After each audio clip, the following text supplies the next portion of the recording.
औज़ुबिल्लाहि मिनश्शैतानिर्रजीम बिस्मिल्लाहिर्रहमानिर्रहीम। मोमिनीन कराम सलाम अलैकुम। आज की मेरी वीडियो अहम मुद्दे पे है।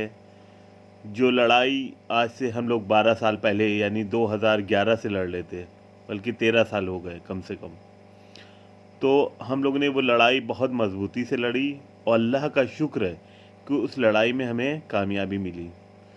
जिसके ख़िलाफ़ कोई खड़ा नहीं होता था, वसीम के ख़िलाफ़, और लोग दोहरा व्यवहार करते थे कि एक तरफ तो मौलाना कल्बे जवाद साहब से भी मिलते थे और दूसरी तरफ वसीम से भी मिले हुए थे। तो वो लोग, आज मैं उन लोगों को देख रहा हूँ कि वो किसी न किसी तरीके से मौलाना कल्बे जवाद साहब के क़रीब होना चाह रहे हैं और वो कहीं ना कहीं के मुतवल्ली बनना चाह रहे हैं। तो मुझे ये नहीं समझ में आ रहा है कि ये 12 साल तक के तो मीठा मीठा खाते रहे और उसके बाद जब मीठा मीठा वो खा चुके फिर भी मीठा मीठा खाने के लिए आ गए। तो ये क्या चाह रहे हैं? माले हुसैन खाने के लिए जैसे वसीम के साथ लगे थे वैसे ही कल्बे जवाद साहब के साथ लगना चाह रहे हैं, या फिर अगर इनको खिदमत का ऐसे ही शौक़ है तो बिना मुतवल्ली बने भी आप खिदमत कर सकते कहीं की। उसूलन हक़ उन लोगों का है वफ़ के इदारों का बनने का जो दीनी हैं, दीनी और मजहबी लोग हैं और जो कौम के लिए अपनी जान देने के लिए आमादा रहते हैं और हर तहरीक में शरीक होते चले आए हैं। तो हम अपनी बात, जहाँ तक कि ज़ाती तौर पे मैं अपनी बात करूँ तो मैं अगर तहरीक में शामिल था तो मैं इसलिए शामिल नहीं था कि मैं कहीं का मुतवल्ली बनूँ या मुझे कहीं की वफ़ की जगह मिल जाए या वफ़ से मुझे कोई फ़ायदा हो जाए। जबकि वफ़ की लड़ाई में मैंने सिर्फ़ और सिर्फ बल्कि यूँ कहूँ कि नुकसान नहीं बल्कि फ़ायदा सहा है, क्योंकि अल्लाह की बारगाह में अगर कोई क़ुरबानी होती है तो वो नुकसान नहीं होता है बल्कि वो फ़ायदा होता है आखिरत के लिए। तो वसीम ने हमारे साथ जो जो किया वो मेरी वसीम से कोई ज़ाती लड़ाई नहीं थी, सिर्फ वफ़ बचाने के लिए मैंने उसके ख़िलाफ़ मोर्चा खोला, उसके ख़िलाफ़ लड़ाई लड़ी, जिसकी तहत उसने मेरे पर काफ़ी मुकदमे लगवाए, कितनों में मैंने स्टे लिया और कितने गवर्नमेंट ने मुकदमे वापस लिए। हमारे प्लाट, जो हमारा अपना पर्सनल प्लाट ख़रीदा हुआ था अंगूरी बाग में, उसमें उसने मस्जिद में दर्ज किया, जिसको मैंने हाई कोर्ट से जीत के आए हम उसका मुकदमा। अल्लाह का शुक्र है कि वो जगह आज हमारे कब्ज़े में है और वहाँ पे बाउंड्री होके गेट लग गया है। लेकिन उसमें हमने काफ़ी मेहनत की और काफ़ी लड़ाई लड़ी और काफ़ी मेरा पैसा भी खर्च हुआ उसमें। वफ़ के मुकदमा, वफ़ के ख़िलाफ़ जाके लड़ना पड़ा मुझे, क्योंकि वफ़ में नाजायज़ तरीके से प्लाट दर्ज किया। ठीक है।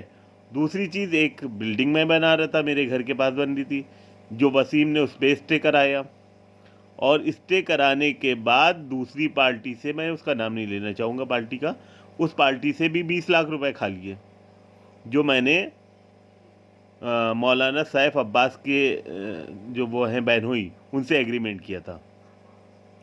तो उसमें हमें काफ़ी नुकसान हुआ। बिल्डिंग मैंने नहीं बनाई, एग्रीमेंट कैंसिल कर दिया। तो कुल मिला के ये छोटी छोटी बातें हैं कि जो मेरा यानी ज़ाती नुकसान भी हुआ और जो मुकदमे लगे और जो परेशान हुए, बिजनेस से टूटे, वो अलग चीज़ थी। लेकिन ये चीज़ों का मुझे अफसोस ज़र्रा बराबर भी नहीं है, क्योंकि मैंने ये काम किया था क़ुरबतन इलल्लाह, अल्लाह की रज़ा के लिए किया था। लेकिन वसीम के ख़िलाफ़ अगर हम लड़ लेते तो माले हुसैन को लूटने के बचाने के लिए लड़ लेते। जो लूट रहा था वसीम, जो नाजायज़ लोगों को बनाए हुए था मुतवल्ली, जो गलत लोगों को मुतवल्ली बनाए हुए था, तो बदकिरदार खुद था और वैसे ही बदकिरदारों को बनाए हुए था, यूँ कह दिया जाए साफ साफ। तो हम ये नहीं चाहेंगे उसी तरीके के बदकार लोग जो कल तक के वसीम से मिले हुए थे आज आ जाए किसी चोला ओढ़ के और फिर आके वो मुतवल्ली बन जाए, तो ये ख़तन बर्दाश्त नहीं होगा। अगर ऐसे लोगों को बनाया जाता है तो जैसे मैं कल वसीम के ख़िलाफ़ खड़ा हुआ था, तो वैसे ही आज भी मैं मोर्चा खोलने के लिए तैयार हूँ। ना मुझे जेल जाने से डर लगता है, ना मुझे कोई ज़ाती नुकसान कोई मुझे पहुँचाए, मुझे उससे डर लगता है। मैं किसी से डरने वाला नहीं हूँ, एक बात। दूसरी चीज़ ये है कि जो लोग नेक हैं उन्हीं को मुतवल्ली कहीं का बनाया जाए। ठीक है, हमें ना कहीं का मुतवल्ली बनना है, ना मुझे कोई वफ़ की प्रॉपर्टी चाहिए, ना वफ़ के इदारे का कोई मेंबर बनना है मुझे। मैंने एक मस्जिद की तामीर हमारे घर के पास है, मस्जिद फ़ातिमिया, जिसके मुतवल्ली जनाब महबूब आलम साहब थे। तो मैंने उसका दारोमदार लिया अपने सर, और आज अल्लाह का शुक्र है पूरी मस्जिद माशाल्लाह से तामीर हो गई है, और बहुत ही खूबसूरत तरीके से 1 साल भी नहीं हुआ है आज तामीर हो गई है। यानी 8-10 दिन का काम उसमें और बचा है, मस्जिद तामीर हो गई। लोगों ने उसमें ताउन किया और बहुत हमारा साथ दिया उस मस्जिद को बनाने के लिए। जो नाम मस्जिद फ़ातिमिया है, तो उसी तरीके की वो मस्जिद भी तैयार हो गई है।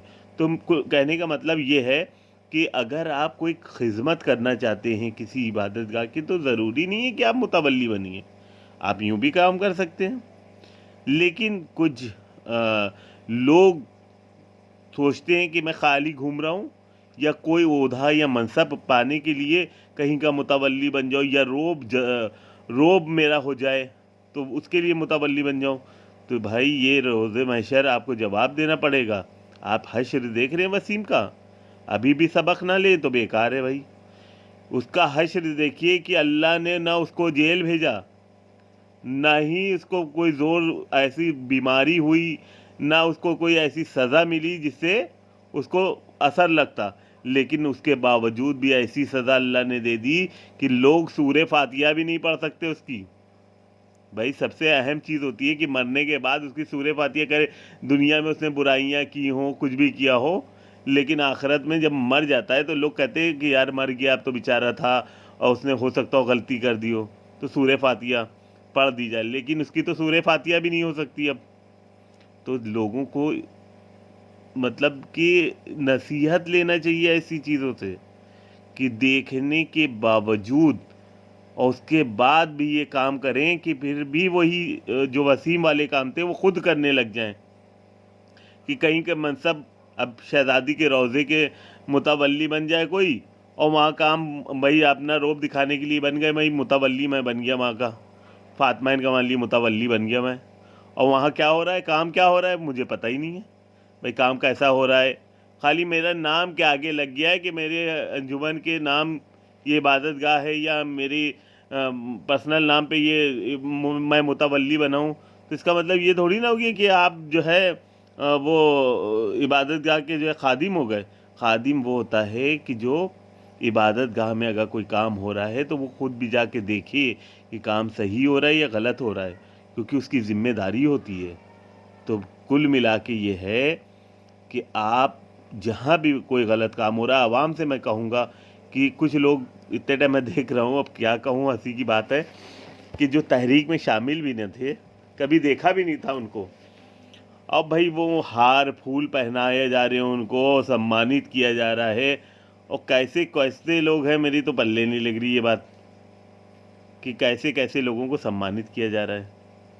तो भाई आवाम से भी मैं कहूँगा कि होश के नाखून ले और देखे कि कौन लोग तहरीक में शामिल थे, और उन्हीं को सम्मानित किया जाए। ये जोश और बलबले में ना आ जाए कि किसी को भी सम्मानित कर दिया और रोज़े महशर आपको भी जवाब देना पड़े कि मैंने किसको सम्मानित किया है। ठीक है, तो ये यहाँ पे कोई शो नहीं चल रहा है कि किसी को बुलाया और सम्मानित कर दिया और उसका क्रेडिट दे दिया उसको। शुक्रिया, बस सलाम।